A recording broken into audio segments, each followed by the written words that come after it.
Read, remember, repeat. It's presidential, the outcome evidential. We strive for higher mental. This time, no accidental. We shine because we special. No Kim, Kylie, or Kendall. The others, I ain't forget you. Some stories just isn't mental. I'm loving this instrumental. Ayy, I write no accident. You already know over here at the Read, Remember, Repeat Studios, we giving y'all the work. Shout outs to the Squeeze Juice Bar. This is my brother, Darius, and I seen him grow. I seen him actually go through trials and tribulations to get where he is now. And I respect that, you know what I mean? Black owned business. As you can see, he got the flavors with the smoothies. He has lunch plates, salads, specials, dinner.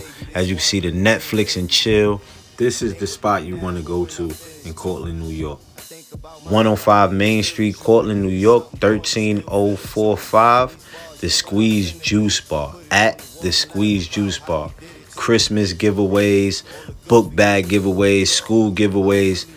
Man, I'm telling you, this is an all-around guy for the community. And like I said, black owned. So shout outs to Darius. If you listen to those raps, this shit is minimal. And family, it is an honor for me to promote to you guys the Think and Grow Rich movie, because I'm telling you guys, this right here will change the way you look at things. And this has changed the way millions and millions of people has been looking at things. All you got to do, right, is go to YouTube, right? You go to YouTube and you type up Think and Grow Rich, full movie, and 2021 it should pop up. You should see it. It's probably like the first one there. I'm telling you, man, this is being sad. Hey, man, shout outs to I Am Mastery Academy. That's the academy that's teaching people how to learn and earn on the go, teaching people how to invest and be on the right side of money. Shout outs to Doc Spills and all the educators over there that's teaching people, whether it's levels, colors, harmonics, with simply teaching people how to learn and invest. And you can just match your colors. That's what we learned from day one. So get with me. That's at Read, Remember, Repeat, or at Big MUGGA. Those are my Instagrams. And let's get this money, family. Phenomenal rising family. How are y'all feeling? Miraculous day to you from us over here at the Read, Remember, Repeat Studios. We hope your day is going exactly like that. For agreements, y'all know what we about, right? Read, remember, repeat in that order. You read it, you know what I mean? You remember it, but you repeat it so that your memory grows and you keep those thoughts flowing through your mind, you know what I mean? Make them become your thoughts, you know what I mean? Where did we leave off? Page 17. Everybody, okay. We especially try to please the ones who love us, like mom and dad, big brothers and sisters, the priest and the teacher. Trying to be good enough for them, we create an image of perfection, but we don't fit this image. We create this image, but this image is not real. We are never going to be perfect from this point of view. Never. Not being perfect, we reject ourselves. And the level of self-rejection depends upon how effective the adults were in breaking our integrity. After domestication, it is no longer about being good enough for anybody else. We are not good enough for ourselves because we don't fit with our own image of perfection. We cannot forgive ourselves for not being what we wish to be, or rather, what we believe we should be. We cannot forgive ourselves for not being perfect. We know we are not what we believe we are supposed to be, and so we feel false, frustrated, and dishonest. We try to hide ourselves and we pretend to be what we are not. The result is that we feel authentic and wear social masks to keep others from noticing this. We are so afraid that somebody else will notice that we are not what we pretend to be. We judge others according to our image of perfection as well, and naturally they fall short of our expectations. We dishonor ourselves just to please other people. We even do harm to our physical bodies just to be accepted by others. You see teenagers taking drugs just to avoid being rejected by other teenagers.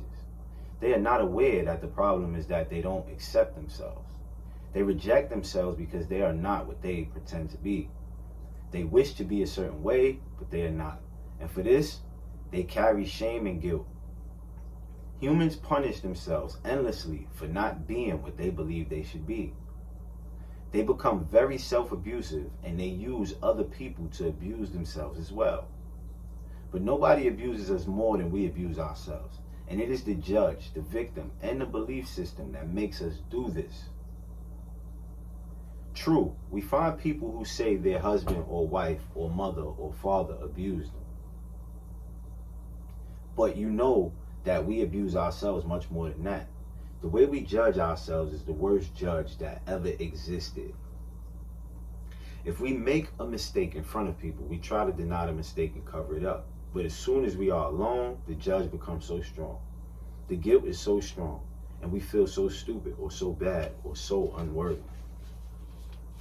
In your whole life, nobody has ever abused you more than you have abused yourself. And the limit of your self-abuse is exactly the limit that you will tolerate from someone else.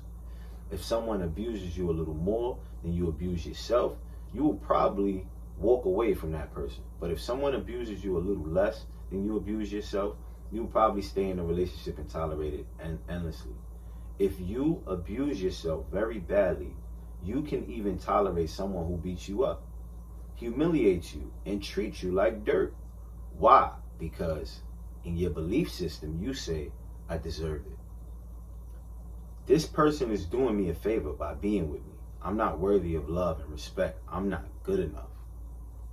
We have the need to be accepted and to be loved by others, but we cannot accept and love ourselves. The more self-love we have, the less we will experience self-abuse. Self-abuse comes from self-rejection, and self-rejection comes from having an image of what it means to be perfect and never measuring up to that ideal. Our image of perfection is the reason we reject ourselves. It is why we don't accept ourselves the way we are, and why we don't accept others the way they are. Family, I'm gonna hit y'all with that sauce right now. Read, remember, repeat, sauce.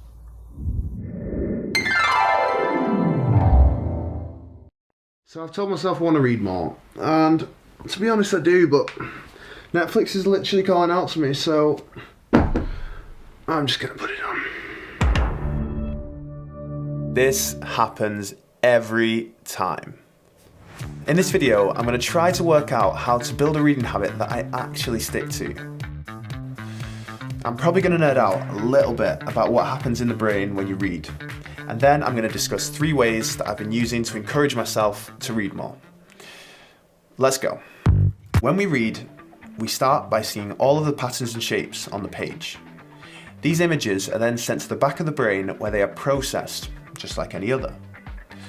Next, it goes to the temporal lobe, specifically to an area called the brain's letterbox. This is where the black squiggles are then recognized as letters in a word. This information then travels from the letterbox to the frontal lobe and other areas of the temporal lobe. There we work out what this word actually means and how it's pronounced. In an experienced reader, this whole process takes less than half a second. I know what you're thinking, why does this matter, Jack? Well, I found a study showing that people that read 30 pages of a book each night have more left temporal lobe activity the next morning. Memory is found in this area, so there's been some studies that link reading with lower risks of dementia. It's also linked to emotional regulation, so this could potentially explain why a lot of people find that reading helps to reduce their stress and anxiety. This area is also responsible for verbal recall, so it might help you to retrieve your words. Retrieve your words a little bit quicker. Although these second 2 points were only shown to work in the short term, so that means you have to build a habit to get those benefits. And it's actually been working. It's actually been working. I can justify later in the day to ignore my social media and just pick up a book and read a few pages instead. But then a couple of weeks go by and I've literally forgotten everything that it taught me. This is where the Kindle comes in. So I can highlight parts that have resonated with me and store them to refer back to. And set reading times. And we are back, family. Prelude to a new dream.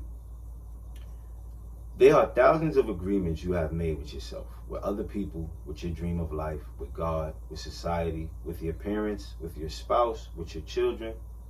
But the most agreements are the ones you made with yourself. In these agreements, you tell yourself who you are, what you feel, what you believe, and how to behave. The result is what you call your personality. In these agreements, you say, this is what I am. This is what I believe. I can do certain things and some things I cannot do. This is reality. That is fantasy. This is possible. That is possible. Impossible. That is impossible. One single agreement is not such a problem, but we have many agreements that make us suffer, that make us fail in life. If you want to live a life of joy and fulfillment, you have to find the courage to break those agreements that are fear-based and claimed to your personal power. The agreements that come from fear require us to expend a lot of energy, but the agreements that come from love help us to conserve energy and even gain extra energy. Each of us is born with a certain amount of personal power that we rebuild every day after we rest. Unfortunately, we spend all our personal power first to create all these agreements and then to keep these agreements. Our personal power is dissipated by all the agreements we have created, and the result is that we feel powerless. We have just enough power to survive each day because most of it is used to keep the agreements that trap us in the dream of the planet. How can we change the entire dream of our life when we have no power to change even the smallest agreement? If we can see it is our agreements that rule our own life and we don't like the dream of our life, we need to change the agreements. When we are finally ready to change our agreements, there are 4 very powerful agreements that will help us to break those agreements that come from fear and deplete our energy. Each time you break an agreement, all the power you use to create it returns to you.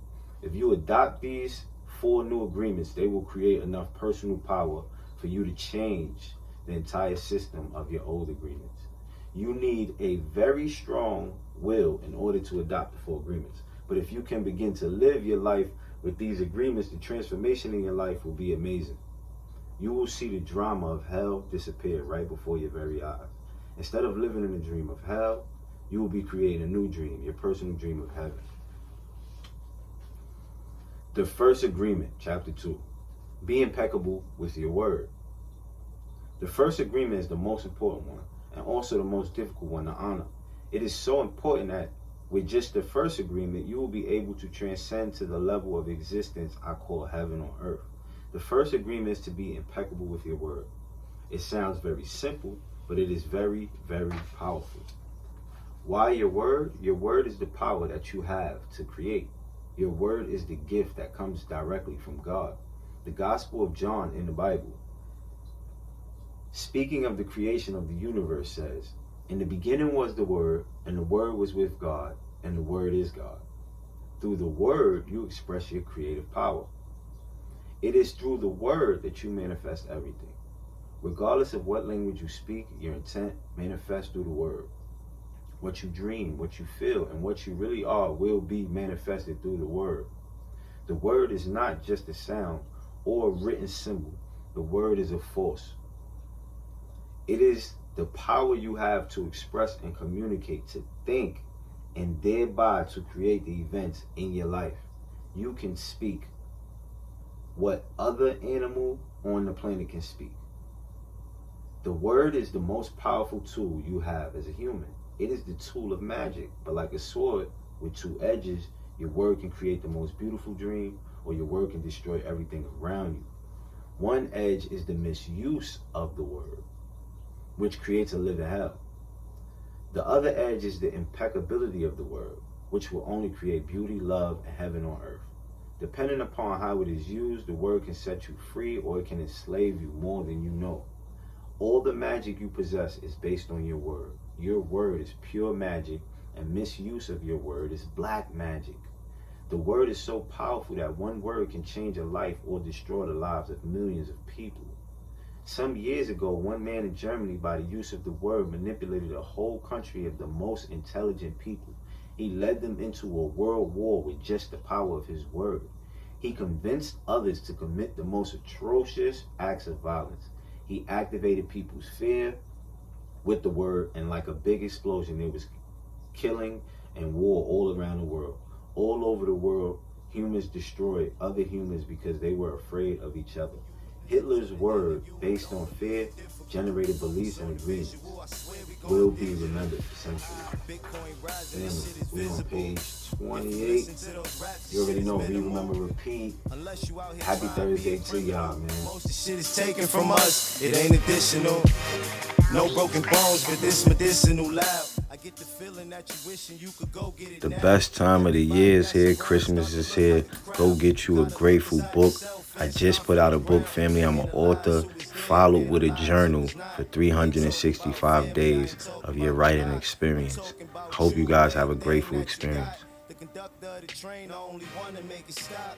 And the pilot on the plane, the only one to make it hot. That's when I found out it was cream in the crops. I'm on my way to